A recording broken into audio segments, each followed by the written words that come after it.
Okay, so first of all, I'm reading through this book and I want to talk about something.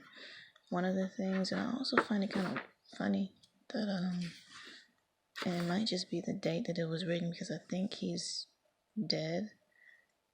Well, dead. I don't find a disclaimer or any type of copyright in here, which I mean, I guess. Either way, it talks about some of this stuff. But what I wanted to talk about this time was this. It's about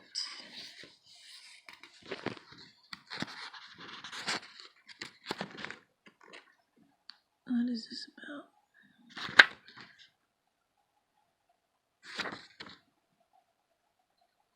Well, I guess I think this is a ceremonial magic and sorcery chapter.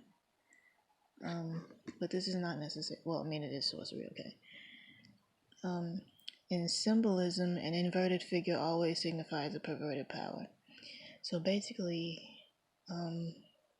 no symbol is really bad or evil. Alright. The average person does not even suspect the occult properties of emblematic pentacles. On this and that includes like logos, a whole lot of famous logos and that sort of thing, and especially that Eastern Star logo. On this subject, the great Paracelsus has written, no doubt many will scoff at the seals, their characters and their uses, which are described in these books, because it seems incredible to them that metals and characters which are dead should have any effect.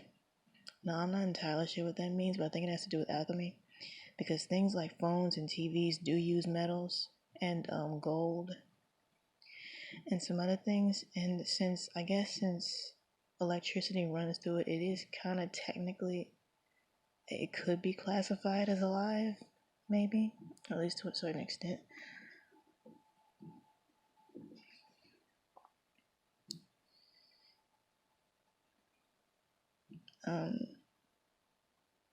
Yet no one has ever proved that the metals and also the characters as we know them are dead, for the salts, sulfur, and quintessences of metals are the highest preservatives of human life and are far superior to all other symbols.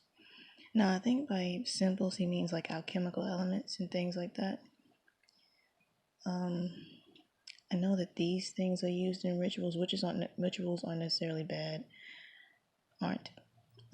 Salts. I think by characters he means like the drawings. These I think are all seals. The pentacles of the 7 planets and the seals and characters of the planetary angels.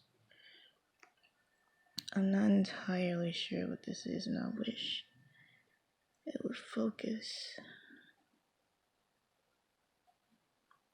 I know that archangel.